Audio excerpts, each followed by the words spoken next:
Hey, what's happening everybody? Brian the Darkness coming at you. Long awaited deck profile for Uria. This is actually Uria 4.0. 5.0 will also be coming in the works. But for right now, this is just something I kind of just threw a little bit together here. It's not fully completed, but it's at least up to date for what you could currently play with this thing, to say for the very least. So let's go ahead and get on with it, you guys. And starting off, we're going with, of course, our big boy, which is 3 Uria. You can send out for 3 to go ahead and special summon it. The 3 are the continuous trap cards, and for every continuous trap that you have in the graveyard, it'll gain 1000 attack, which is awesome. And then you can send and pop, which is also just as good. This thing can get beefed up pretty quickly depending on how well you set up your field. And yeah, there we go. Best boy, honestly, as I could recall, for playing a little bit of a casual, but hopefully I can make this thing a little bit competitive. Then we're going to be going with, of course, here, a little nice spicy setup that I wanted to go ahead and see if we could work with a lot of this with the Ishizu cards. They are limited each, but nonetheless, they still work very well. You can search off and go ahead and get effects going off when you send off for a fairy of an earth type. At the same time, you could go ahead and self-mill, which allows you to go ahead and get the effects off faster for Uria to get a pump boost for its attack, which is great. Might cut it down to probably just 3, but for the moment I'm just running 1 each to go ahead and just see how well it works. Then as a big boy, we're going to be going with Lord of the Heavenly Prison. I'm going to go with this guy. Honestly, this was a suggestion to me by Eric the Cyborg, and I honestly like it. It's good. It's a beefy boy, and it's good blocking off defender in case if I wanted to go ahead and set up for other plays, to go ahead and distract my opponent off. And it works great with a bunch of spells, which is why a lot of spells are in this deck. Then we're going to be going with 3 Dark Summoning Beast. It's a blast from the past. Honestly, I initially had tried to take this thing out, but it works way too good to go ahead and not have for Uria. So it's still good, and it goes off for a good tribute. The newest setup for this play that we're going to be going in is with Kjardan.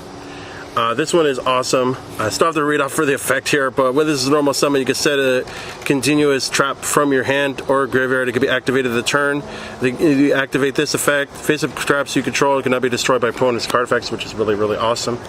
And then second to that would also be the Pharaonic Advent, which is really, really good. It lines up really nice with this, and this actually beats up itself too, based off how much you have as well towards continuous traps against 100 attack for the boost as well, which is really awesome. On towards our spells, we are going to be going with 1 Monster Gate because it's great to dump the Excavate. You have 1 Foolish Burial to go ahead and dump out right away. 1 Card Destruction, dump out right away.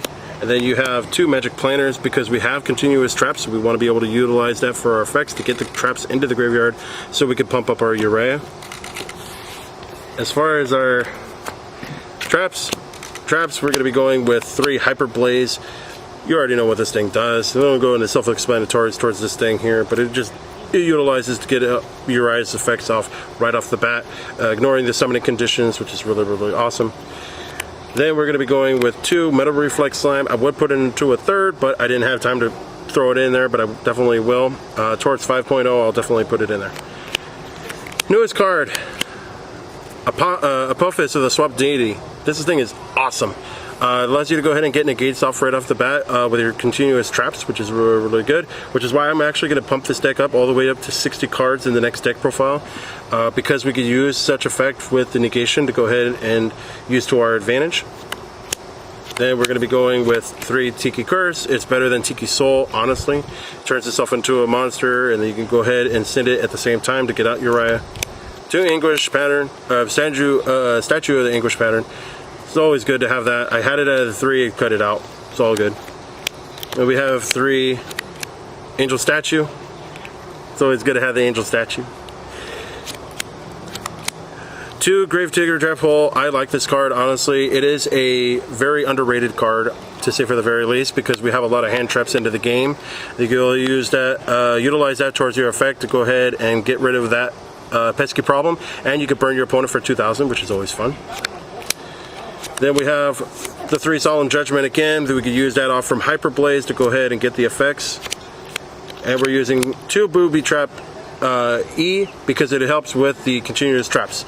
There's no extra deck, but that's okay. We'll use that towards the next deck profile, but that's pretty much what I have, at least for the moment there. And thank you guys for watching, and I hope you guys enjoyed that. Let's see your guys' deck profiles for Uria, and I'll see you guys all until the next time. Like and subscribe. Catch y'all later.